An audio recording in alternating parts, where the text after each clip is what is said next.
హబక్కూకు గ్రంథము 2వ అధ్యాయము. ఆయన నాకు ఏమి సెలవిచ్చునో, నా వాదము విషయమై నేనేమి చెప్పుదునో చూచుటకై నేను నా కావలి స్థలము మీదను గోపురము మీదను కనిపెట్టుకొని ఇందుననుకొనగా, యెహోవా నాకీలాగు సెలవిచ్చెను. చదువువాడు పరిగెత్తుచు చదువ వీలగునట్లు నీవు ఆ దర్శన విషయమును పలక మీద స్పష్టముగా వ్రాయుము. ఆ దర్శన విషయము నిర్ణయ కాలమున జరుగును. సమాప్తమగుటకై ఆతురపడుచున్నది. అది తప్పక నెరవేరును. అది ఆలస్యముగా వచ్చినను దాని కొరకు కనిపెట్టుము. అది తప్పక జరుగును. జాగు చేయక వచ్చును. వారు యథార్థపరులు కాక తమలో తాము అతిశయపడుదురు. అయితే నీతిమంతుడు విశ్వాసము మూలముగా బ్రతుకును. మరియు ద్రాక్షారసము మోసకరము. తనను బట్టి అతిశయించువాడు నిలువడు. అటివాడు పాతాళమంత విశాలముగా ఆశపెట్టును. మరణమంతగా ప్రబలినను తృప్తి నొందక సకల జనములను వశపరుచుకొనును. సకల జనులను సమకూర్చుకొనును. తనది కాని దానినాక్రమించి అభివృద్ధి నొందిన వానికి శ్రమ. తాకట్టు సొమ్మును విస్తారముగా పట్టుకొను వానికి శ్రమ. వాడు ఎన్నాళ్లు నిలుసును అని చెప్పుకొనుచు వీరందరూ ఇతనిని బట్టి ఉపమాన రీతిగా అపహాస్యపు సామెత ఎత్తుదురు గదా. వడ్డీకిచ్చువారు హఠాత్తుగా నీ మీద పడుదురు. నిన్ను హింస పెట్టబోవు వారు జాగ్రత్తగా వత్తురు. నీవు వారికి దోపుడు సొమ్ముగా ఉందువు.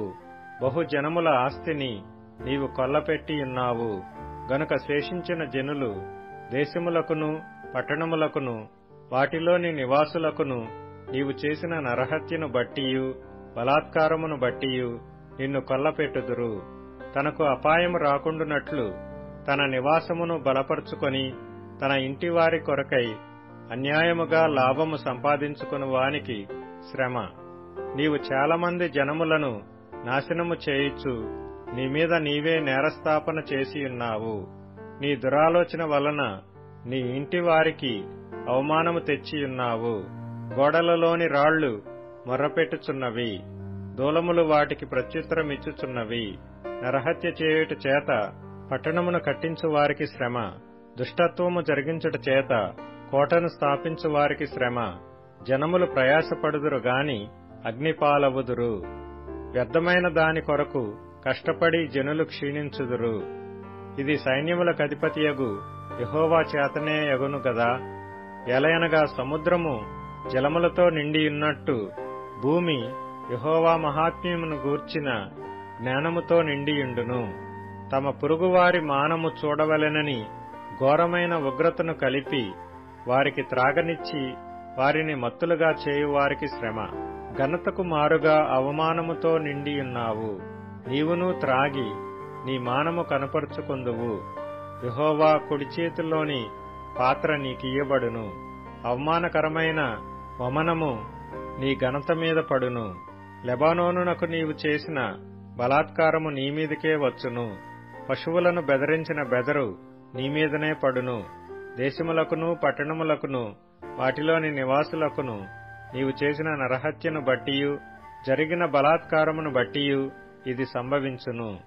చెక్కడపు పనివాడు విగ్రహమును చెక్కుట వలన ప్రయోజనమేమి? పనివాడు మోగబొమ్మను చేసి తాను రూపించిన దానియందు నమ్మిక ఇంచుట వలన ప్రయోజనమేమి? అబద్ధములు బోధించు పోత విగ్రహములయందు నమ్మిక ఇంచుట వలన ప్రయోజనమేమి?